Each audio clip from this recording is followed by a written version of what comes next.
Now, when you think of children learning, you probably think of a school classroom. But what about a screen at home? That's where BBC Education comes in.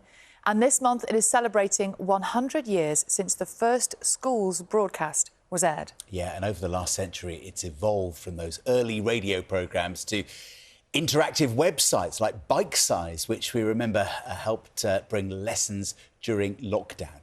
Our reporter, Ricky Belletto, has been looking back. A house with a door. Windows. One. For many, this is the sound of their childhood. Ready to play? What's the day? It's Monday. We found your very first appearance on Play School. It's even got the old clapperboard there at the front. Goodness me. Have a look at that. And this is Fluella. Hello. This leaf's almost as big as my hand. One of Play School's best-loved presenters, Baroness Fluella Benjamin, first appeared in 1976. I did Play School. It was just 16 years after I arrived in England. Suddenly, there I am on television, being part of the children's world for the future. Who would have thought? Don't you look smart, Big Ted? So do you, Little Ted. It was terribly important because education should be fun. Education should be fulfilling. Education should be exciting. And that's what we used to do for the children, make them feel excited about learning. But in the early days, it was quite different. Certainly not as colourful. This afternoon we present the first of 5 programmes on Canada. In 1957, BBC Television for Schools began. And slowly, more teachers wheeled out the rather heavy school TV into the classroom. The first of this afternoon's programmes for schools and colleges follows in 1 minute. And remember this voice? Hello, word watchers. I'm Wordy. Who are you? Where did you spring from? I'm Mr. Watchword, the word watcher.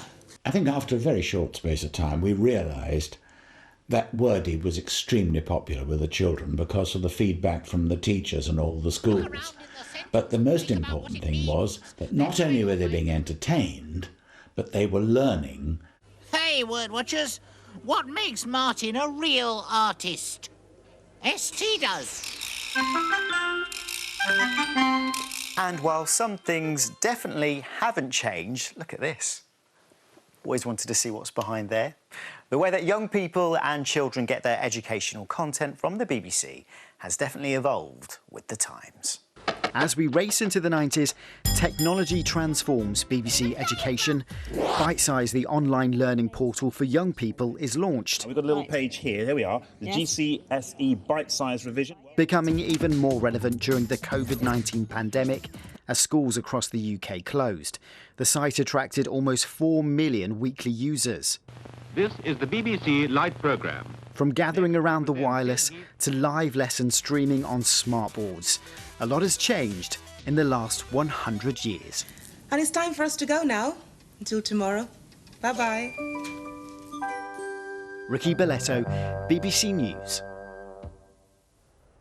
I love Fluella. Yeah. Isn't she amazing? I know. It still looks brilliant, doesn't it? It's great. Monday. Yeah. Let's go through the round window. To celebrate 100 years of BBC Education, BBC Teach will be broadcasting a special live lesson on CBBC and on the BBC iPlayer today. The commemorative lesson will be broadcast to children in schools nationwide. I will be talking about that a bit later in the programme as well.